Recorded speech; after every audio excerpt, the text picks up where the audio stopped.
اعوذ باللہ من الشیطان الرجیم بسم اللہ الرحمن الرحیم زما عزت مندوں مشرانوں کشرانوں زنانوں السلام علیکم ورحمۃ اللہ تعالی وبرکاتہ۔ مجھے امید ہے آپ سب حضرات خیروفیت سے ہوں گے۔ اللہ کریم ہم سب کی حفاظت فرمائے۔ اللہ رب العزت تمام امت مسلموں کو جادوگروں اور جادو کے شر سے محفوظ رہنے کی توفیق نصیب فرمائے۔ معزز خواتین و حضرات، آج کی ویڈیو میں آپ کو بتایا جائے گا کہ جو لوگ موت کے تعویذ تیار کرتے ہیں کیا اس سے موت ہو بھی جاتی ہے یا نہیں ہو جاتی، اور عاملین اس کے اندر عوام کو کیسے بیوقوف بناتے ہیں۔ اور کچھ عاملین یہ کہتے ہیں کہ کالے علم کا جو علاج ہے وہ کالے علم سے کیا جاتا ہے، اس کے علاوہ پورے قرآن کے اندر یا کسی جگہ پر اس کا علاج نہیں ہے۔ جو پلیتی کے ساتھ عمل کیا جاتا ہے تو اس کا توڑ بھی پلیتی سے کیا جاتا ہے۔ یہ کہاوتیں ہیں، تو اسی وجہ سے میں کہتا ہوں کہ داٹول بکواس دے، کیونکہ میں یہ سمجھتا ہوں کہ جو اچھا مسلمان ہوتا ہے یا اچھا انسان ہوتا ہے، مسلمانوں کی بات میں کروں گا، کہ جتنی قیامت تک بیماریاں آئیں گی یا جتنے جادو یا جتنے شر فسادات ہوں گے، اللہ رب العزت نے قرآن حکیم کے اندر ہمیں بتا بھی دیا ہے، اس کا توڑ بھی بتا دیا ہے، لیکن ہم اس طرف نہیں جاتے۔ میں نے پڑھے لکھے لوگوں کو دیکھا ہے کہ وہ کہتے ہیں کہ جادو کا علاج جادو سے ہوتا ہے یا کالے علم کا توڑ کالے علم والا ہی کر سکتا ہے، تو اسی وجہ سے کہتا ہوں کہ یہ بکواس ہوتی ہے۔ آج کی اس ویڈیو میں ایک کارگزاری بھی ہے جوگی کی، جس سے بہت ساری چیزیں آپ کو واضح طور پر محسوس ہوں گی کہ جو پیسہ آپ عاملین کو دیتے ہیں، کالے علم والوں کو دیتے ہیں، جادوگروں کو دیتے ہیں، وہ آپ کو کیسے گل کھلاتے ہیں۔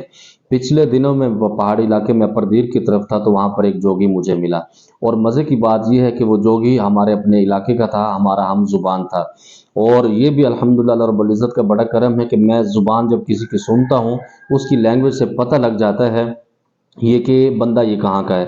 پچھلے دنوں میں KPK سے ایک بندے نے مجھے فون کیا، تو میں نے پشتو میں بات کی۔ مجھے کہتا ہے کہ استاد جی آپ پختون نہیں ہیں۔ میں نے کہا جی میں بالکل پختون نہیں ہوں۔ تو اس نے کہا آپ کی لینگویج نے مجھے بتایا۔ میں نے کہا میں بھی آپ کو بتا رہا ہوں کہ آپ KPK کے پٹھان نہیں ہیں، آپ یا تو بلوچستان کے ہیں یا آپ افغانستان کے ہیں۔ تو مجھے کہتا ہے آپ کو کیسے پتا؟ میں نے کہا آپ کی بھی لینگویج نے مجھے بتایا۔ تو خیر اس سے چل پڑا۔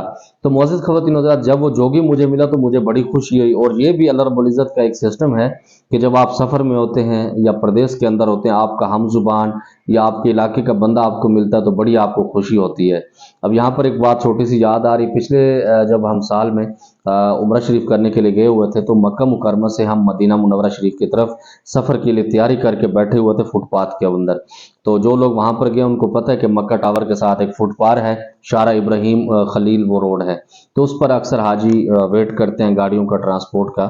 تو میں وہاں پر بیٹھا ہوا تھا، تو میرے چھوٹے بھائی کو نیند آ گئی، وہ فٹ پاتھ کے اوپر بیگ لگایا اور نیند کر گئی، کیونکہ وہ جگہ بڑی سکون والی ہوتی ہے تو بڑا سکون ہوتا ہے۔ تو مجھے گاڑی والے نے فون کیا، تو اس نے کہا جی حاجی صاحب آپ کی 5 سیٹیں ہیں، تو آپ کس جگہ پر ہیں؟ تو میں نے اس کو بتایا کہ فلاں ہوٹل کے سامنے میں فٹ پاتھ پر ہوں۔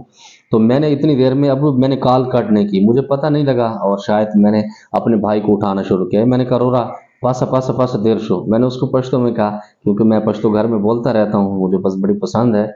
تو مجھے اب وہ سن رہا تھا، مجھے کہتا ہے اے حاجی صاحب تا پختون دے۔ میں نے کہا جی ماں پختون دے بالکل۔ تو ہم جب گاڑی والے کے پاس پہنچے تو وہ مجھے ایسے اس نے گلے لگایا، بڑا خوش ہوا، گپ شپ چلتی رہی۔ تو آگے جا کے شاید اس کو پتہ لگا کہ میں پختون ہوں، مجھے کہتا ہے حاجی صاحب تا پختون دے۔ میں نے کہا جی ماں پختون نہ دے، ماں سرائکی رہے، ماں تا پختو راضی الحمدللہ۔ تو بڑا خوش ہوا۔ کہنے کا مقصد یہ تھا کہ جب سفر کے اندر جو لوگ آپ کو اپنے علاقے کے ملتے ہیں تو بڑا آپ کو خوشی ہوتی ہے۔ تو جب یہ جوگی ملا تو میں اس سے بڑا خوش ہوا، تو میں نے اس سے پوچھا کہ آپ پہاڑوں کے اندر کیا کر رہے ہیں؟ حالانکہ مجھے پتہ ہے کہ وہاں پر یہ سانپ پکڑنے کے لیے جاتے ہیں، کیونکہ جو پہاڑی علاقے کے سانپ ہوتے ہیں ان کا زہر بڑا خطرناک ہوتا ہے، اور یہ زہر کیا کرتے ہیں اس کا بھی مجھے پہلے پتہ تھا، لیکن میں نے خود اس سے پوچھا۔ میں نے کہا آپ جوگی ہونے کے ساتھ ساتھ آپ دوسرا کیا کام کرتے ہیں؟ تو اس نے کہا جی میں روحانی معالج ہوں، اور اس کے اندر بھی کوئی کباہت بھی نہیں ہے کہ جو جوگی ہوتے ہیں وہ کالے علم کے بڑے ماہر ہوتے ہیں اور جادو کرتے ہیں، وہ لوگ جادوگر ہوتے ہیں، اور اسی کے ساتھ جو عاملین ہوتے ہیں وہ حکمت کو جانتے ہیں، جوگیوں کو کام جانتے ہیں، جیسا کہ الحمدللہ میں حکمت کو جانتا ہوں اور میں اس کو کرتا بھی ہوں۔ کسی خاص دوستوں کے لیے، خاص مریضوں کے لیے میں کچھ کشتے وغیرہ بناتا ہوں، دوائیاں تیار کرتا ہوں۔ تو میں نے اس سے کہا جی آپ کس چیز کے ماہر ہیں؟ تو اس نے کہا جی میں کالے علم کا بڑا ماہر ہوں۔ میں نے اس سے 2-3 کویسچن جب کیے تو مجھے پتہ لگا کہ کالے علم کو یہ جانتا ہے، اس کی گہرائی کو یہ سمجھتا ہے۔ تو میں نے اس سے کہا جی آپ لوگ کیا کرتے ہیں؟ اس نے کہا جی میں نے اس سے پوچھا، میں نے کہا آپ کس چیز کے اندر ماہر ہیں؟ اس نے کہا جی میں موت کے تعویذ بناتا ہوں، مطلب کسی کے ڈیتھ کرنا، کسی کی زندگی کو ختم کرنا۔ تو میں بڑا حیران ہوا، میں نے کہا یہ عمل آپ کا چلتا بھی ہے؟ اس نے کہا مولوی صاحب یہ عمل میرا، میں نے اس کو اس وقت تک نہیں بتایا تھا کہ میں بھی ایک معالج ہوں یا میں بھی ایک فقیر ہوں، میں خیر اس کی باتیں سنتا رہا، میں نے کہا کچھ سیکھنے کو ملے گا۔ تو اس نے کہا جی میں اس کے اندر اتنا ماہر ہوں، موت والے تعویذ کے اندر جس کو دیتا ہوں 40 یا 41 دن کے بعد اس کی ہوا نکل جاتی ہے، وہ بندے کی ڈیتھ اس بندے کی ہو جاتی ہے۔ تو میں نے کہا وہ کیسے؟ میں نے کہا عادات لکھتے ہو جاتے ہیں۔ تو مجھے اس نے پھر ایک ٹرک بتایا، اس نے کہا جی آپ مجھ سے یہ چیزیں بڑی دل لگی سے کیوں پوچھ رہے ہیں؟ تو میں نے اسے کہا جی میں خود ایک معالج ہوں، میرا فلاں خاندان ہے اور فلاں میرا شجرہ۔ جب میں نے اس کو یہ بتایا تو اس نے میرے قدموں کو ہاتھ لگا کے مجھے سلام بھی کیا اور بڑی عزت سے پیش آیا۔ پھر میں اس کو اپنی اس جگہ پر بھی لے گیا جس جگہ پر میرا قیام تھا، اس کو میں نے ایک ٹائم کا کھانا بھی کھلایا۔ تو مجھے کہتا ہے کہ میں یہاں سے جو زہر نکالتا ہوں یہ میں حکیموں کو دیتا ہوں، کیونکہ حکیم جو دوائیں بناتے ہیں اس کے اندر سانپ کے زہر اس طرح کی چیزیں استعمال کی جاتی ہیں۔ کچھ دوائیں کچھ ایسے ہوتے ہیں، مثال کے طور پر جن کو سانپ ڈسنا ہے اس کے لیے تیل بنایا جاتا ہے، اس کے اندر زہر کا استعمال ہوتا ہے، اور بھی بہت ساری چیزیں ہیں اس کے اندر زہر استعمال ہوتا ہے۔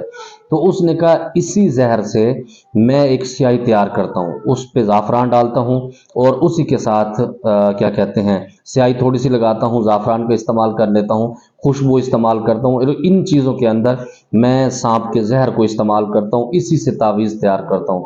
جب تعویذ تیار کرتا ہوں تو جس کو میں دیتا ہوں اس کو کہتا ہوں کہ جس کے لیے آپ نے یہ تعویذ لیا ہے اس کو شربت کے اندر، پانی کے اندر یا چائے کے اندر آپ نے 3-4 دفعہ پلا دینا ہے۔ اب وہ بندہ کہتا ہے کہ جب اس کو پلایا جاتا ہے، مثال کے طور پر آپ نے کسی عامل سے تعویذ لیا، آپ کو پتہ نہیں کہ اس کے اندر زہر ہے، آپ یہ سمجھیں گے کہ اس کے اوپر تعویذ اس نے نقش تیار کر کے دیا ہے، اس سے اس کی تباہی ہوگی۔ اس کے اندر زعفران کا استعمال کیا جاتا ہے، اس کے اندر عرق گلاب کا استعمال کیا جاتا ہے، اس کے اندر خوشبوؤں کا استعمال وہ صرف ڈرامے بازی کی وجہ سے کرتے ہیں، آپ کو پتہ لگے کہ اس کے اوپر خرچہ ہوا ہے، اور اس کے ساتھ وہ زہر سے وہ لفظ تیار کیے جاتے ہیں، لفظ لکھتے ہیں ادھر ادھر سے بالکل پورے کاغذ کو وہ خراب کر دیتے ہیں، مطلب پتہ لگے کہ پورا اچھی طریقے سے نقش تیار کیا گیا ہے۔ وہ ایک زہر ہی ہوتی ہے، جب آپ اس کے اندر گھول کے اس کو پلاتے ہیں تو وہ زہر آہستہ آہستہ اس کے اوپر اثر کرتا ہے۔ جب اثر کرتا ہے سب سے پہلے اس کی نسوں کے اندر، رگوں کے اندر جو خون ہوتا ہے اس کو بند کر دیتا ہے، اس کو جام کر دیتا ہے، اس کو لوتھڑے بنا دیتا ہے۔ جب خون جام ہوتا ہے تو وہ لوتھڑے بن کے نکلتا ہے۔ مثال کے طور پر جو بچیوں کو مینسز کے اندر پرابلم ہوتا ہے، خون پراپر نہیں آتا، تو ان کے ساتھ گوشت کے ٹکڑے یا خون کے لوتھڑے باہر نکلتے ہیں مینسز کے دنوں میں۔ تو یہی سسٹم ہے کہ ان کا خون صحیح طریقے سے جاری نہیں ہوتا، تو وہ کہتا ہے کہ جب اس طرح کے زہر اس کے اندر گھس جاتا ہے، اس کے خون بند ہو جاتا ہے، اس کی نالیں بند ہو جاتے ہیں، خون لوتھڑے بن جاتا ہے، تو وہ بندہ آٹومیٹکلی مر جاتا ہے۔ تو اس نے کہا میرا عمل یہ چلتا ہے۔ اب رہی بات یہ کہ جو لوگ کہتے ہیں کہ کالے علم کا توڑ کالے علم سے کیا جاتا ہے، وہ بھی اسی طرح کے اندر بیوقوف بناتے ہیں۔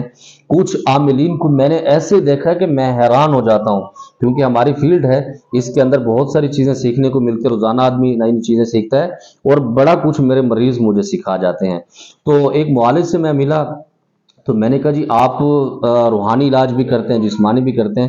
اس نے کہا شاہ صاحب میں ایسا کرتا ہوں، میں نے اپنے پاس ہومیوپیتھی کی بہت ساری دوائیں اپنے پاس رکھی ہوئی ہیں، میں اس سے تعویذ تیار کرتا ہوں، پھر اس کو کہتا ہوں کہ صبح نہار منہ یہ پانی کے اندر ڈال کے یا عرق گلاب کے اندر یا شہد کے اندر ڈال کے اس کو چٹوانا ہے یا اس کو کھلانا ہے یا اس کو پلا دینا ہے، اس کے بعد تعویذ کھا جانا ہے۔ اسی طرح ظہر کی روٹی کے بعد یا پھر مغرب کے بعد یا پھر عشاء کے بعد، مطلب کھانے کے کچھ پہلے کچھ بعد میں یہ تعویذ کھلائے جاتے ہیں۔ اس کے اندر دوائی کا اثر ہوتا ہے جس سے وہ مریض اگر اس کے اندر جسمانی پرابلم ہے تو اس سے ٹھیک ہو جاتا ہے، اگر اس کے اندر روحانی مسئلہ ہے تو وہ جو نقش تیار کرتے ہیں سیاہی سے تو وہ اس سے بھی ٹھیک ہو جاتا ہے۔